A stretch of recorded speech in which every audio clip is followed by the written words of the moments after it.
Assalamualaikum warahmatullahi wabarakatuh. Halo sahabat kanal Pedia Islam.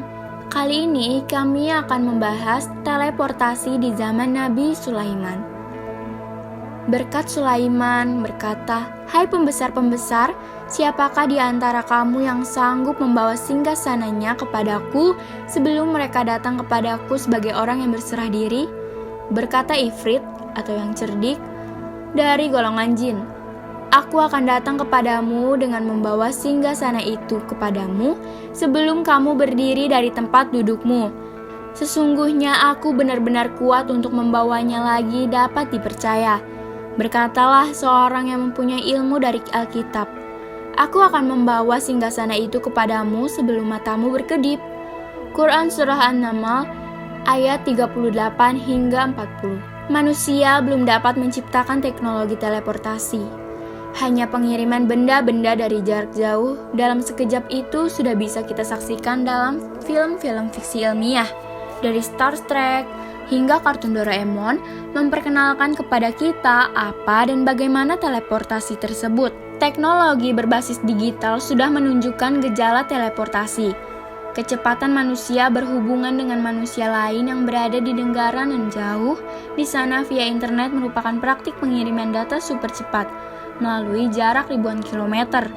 Hanya saat ini kita baru bisa sebatas berkomunikasi.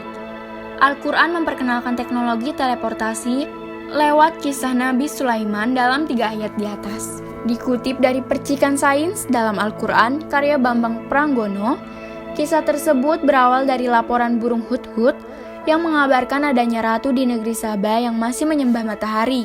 Ratu itu pun memiliki singgasana yang saung. Nabi Sulaiman lalu memerintahkan kepada para pembesar untuk memindahkan singgasana itu sebelum rombongan ratu tiba ke istananya. Dikisahkan ratu harus menempuh jarak 2000 km dari Yaman ke Yerusalem.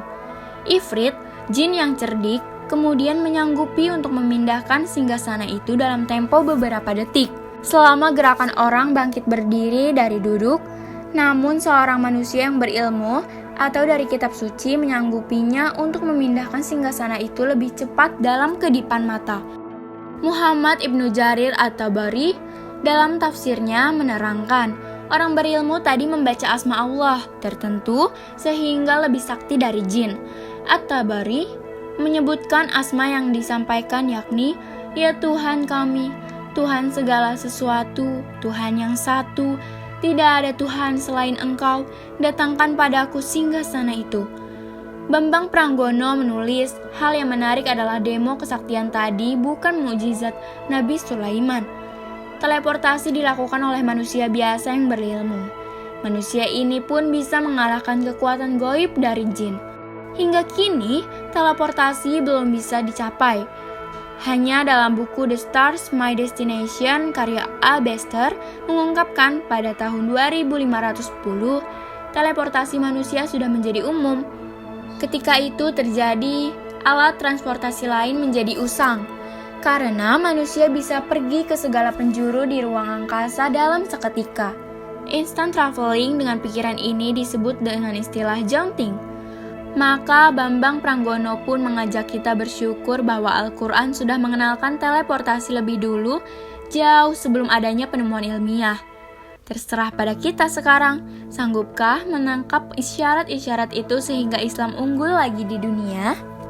Semoga kisah-kisah ini dapat menambah pengetahuan kita tentang Islam. Wassalamualaikum warahmatullahi wabarakatuh.